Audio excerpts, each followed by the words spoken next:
Ramai ulama-ulama Hanafi ambil pandangan ulama Syafi'i. Seperti sembahyang jamak. Dalam mazhab Hanafi tak ada jamak melainkan di Muzdalifah masa kita buat haji. Maka tidak ada jamak macam kita, mereka hanya ada qasar. Sembahyang zuhur 2 rakaat, nanti asar 2 rakaat, tak ada jamak qasar zuhur dan asar. Atau maghrib dengan isyak. Tetapi sebahagian daripada ulama Hanafi mereka berpandangan mazhab Syafi'i lebih kuat dan mereka buat jamak. Sebagai masyayikh saya daripada ulama Hanafi, mereka Hanafi. Di Mesir ni macam-macam ulama. Alhamdulillah kita boleh belajar daripada ulama Hanafi. Kita belajar daripada mazhab Maliki. Kita belajar daripada mazhab Hanbali dan Syafi'i. Jadi kita tengok keterbukaan yang baik. Cuma di Malaysia kita tak ada nak bawa cara. Di Mesir kita fatwa Syafi'i, tapi kadang-kadang kita melihat tidak ada masalah berfatwa dengan mazhab yang lain kerana undang-undang kita macam tu, undang-undang di Malaysia macam tu, berfatwa dengan mazhab Syafi'i melainkan dengan ada hajat dan masalah. Itu nas daripada enakmen kita. Bukan makna tak boleh langsung beramal dengan mazhab lain, dia kena baca enakmen tu. Tengok orang habis, ini bukan ahli sunnah wal jamaah, ini celau yang kata macam tu cacat merbah sebab dia tak baca undang-undang. Hatta Imam Syafi'i pun tak amal semua pandangan dia. Dalam satu keadaan Imam Syafi'i tinggal qunut ketika pergi ziarah maqam Abu Hanifah. Dia sembahyang di masjid yang berhampiran dengan maqam Abu Hanifah, tinggal qunut nak jaga perasaan orang. Sebaliknya begitulah juga sahabat-sahabat kita yang tak baca qunut. Kalau main masjid baca qunut, bacalah qunut, tak ada masalah apa pun. Ni dak main bergaduh. Orang sembahyang dulu nak bergaduh buat apa tentang qunut. Imam Syafi'i pergi ke masjid di Baghdad tinggal qunut kerana menghormati Abu Hanifah. Qadhi Yusuf daripada Baghdad pergi ke Madinah tinggal sebahagian amalan dia beramal dengan mazhab Maliki, menghormati mazhab Maliki. Kesemuanya ulama begitu. Tetapi kena belajar dan bertanya. Tak boleh belajar bertanya ulama, itu saja. Kita tanya ulama-ulama yang siqah. Di sini kita ada Jakim, kita ada majlis fatwa, kita ada pensyarah-pensyarah yang alim. Kita bertanya, boleh tak ustaz kita ikut yang ni sebab kami ada masalah sedikit. Dan kalau saya buat fiqh Malaysia, saya ada sedikitlah kajian yang kecil. Saya dapati banyak orang Malaysia tak aman dengan Syafi'i secara tidak disadari. Dan itu tidak mengeluarkan kita daripada mazhab Syafi'i. Makna kita ikut Syafi'i ini bukan makna 100%, maknanya majoriti amalan kita. Majoriti amalan kita, itu maksud dia. Sebab mustahil kita dapat mengamalkan kehidupan kita dengan seorang ulama. Mustahil. Sukar. Kita sebut contoh muamalat saja. Tuan-tuan dan perempuan sekarang ni mengamalkan kebanyakan dia bukan mazhab Syafi'i. Niaga, di sini ada tak niaga apa minuman elektrik tu? Kalau mazhab Syafi'i tidak sah. Sebab tak ada ijab qabul, lafaz pun tak ada. Kita boleh letak duit kemudian dapat layak tu. Kalau ikut mazhab Syafi'i semua perniagaan tu batil, tidak sah. Syarikat tu pun dapat duit tak halal. Perniagaan internet, mazhab Syafi'i tidak sah.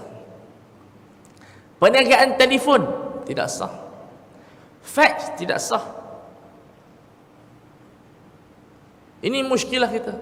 Maknanya saya ada kajian tentang mengamal mazhab Syafi'i yang kita bentang di Jakim, iaitu maknanya mazhab ini sebagai satu mazhab rasmi dalam isu-isu yang tak ada problem. Tak berhajat kepada kajian. Kita kata dalam mazhab Syafi'i itu ulama semua macam tu, wabah hadis Syafi'i. Bila ditanya tentang isu yang tidak berhajat kepada kajian, isu-isu common, maka dia terus menjawab, ulama Syafi'i berkata begitu. Tetapi isu-isu yang agak konflik, isu-isu yang orang ada perubahan, isu-isu yang ada hajat, ketika itu ulama mula mengkaji kepada mazhab-mazhab yang dapat memudahkan. Itu makna mazhab. Sebab itu ulama kata apa? Kalau seseorang itu mazhab Hanafi, dia beramal dengan mazhab selain daripada Hanafi, adakah mengeluarkannya daripada Hanafi? Jawapannya tidak.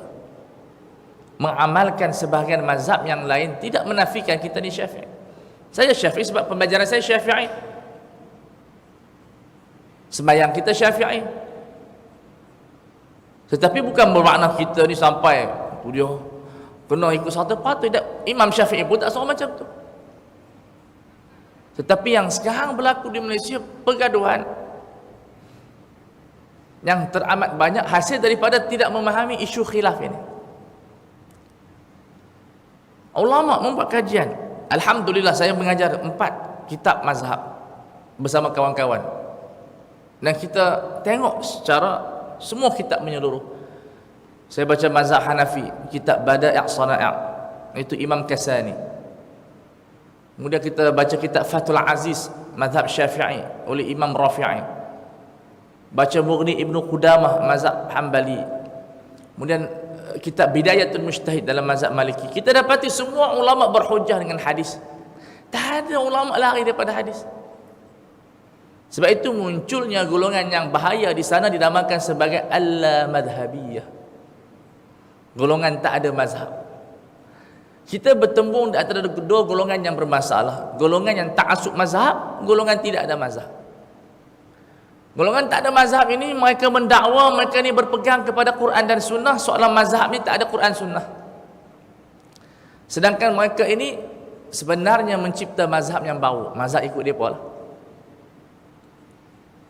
Kita tak ada masalah nak ambil mazhab Hanafi dalam masalah zakat. Tapi kita bermasalah kalau kita kata kita tak nak mazhab. Daripada kita ikut otak kita punya sahabat, baik kita ikut otak Imam Abu Hanifah. Daripada kita ikut otak orang yang mungkin pandai daripada kita, lebih baik kita ikut otak Imam Syafi'i. Sebab itu kajian yang dibuat oleh Syekhuna Dr. Muhyiddin Ali Al-Qarahdari, dia dapati secara kesimpulannya tidak ada bid'ah dalam mazhab. Tidak ada bid'ah di dalam mazhab. Maknanya mana-mana orang yang mengamalkan pandangan daripada mazhab yang muktabar, daripada Hanafi sampai kepada Syafi'i, tak ada pelakuan bid'ah. Yang berlaku sekarang ni, bid'ah membid'ahkan itu hasil daripada kita baca satu mazhab. Ya betul, kita baca mazhab Hanafi misalnya. Mazhab Hanafi kata qunut bid'ah. Dia belajar satu mazhab saja, yang menyebabkan dia pandang serong kepada orang pegang Syafi'i yang baca qunut. Sebab nas kitab dia begitu, qunut itu bid'ah. Mazhab Maliki kata membaca basmalah itu tidak disyariatkan. Tak boleh baca basmalah ketika baca Fatihah. Kalau dia tidak tahu tabiat mazhab yang lain, dia marah kita baca basmalah. Akhirnya itu zaman dulu, zaman yang maklumat kecil, zaman yang mana orang kata apa, masyarakat pun tidak ada globalisasi, tidak berhubung seperti kita. Kita sekarang zaman berhubung dengan masyarakat terlampau meluas, yang menyebabkan alhamdulillah pengetahuan kita lebih meluas. Kita tahu tabiat Hanafi macam ni, kita tahu tabiat Maliki macam ni. Yang kita sembahyang di belakang semua orang yang ada mazhab, tak ada masalah. Sebab ulama menyatakan al-ibratu bi'aqidatil imam. Ibrah itu diambil daripada akidah imam sembahyang. Makna kalau dia Hanafi, automatik kita di belakang ni Hanafi. Sebab apa? Hanafi tak wajib baca basmalah.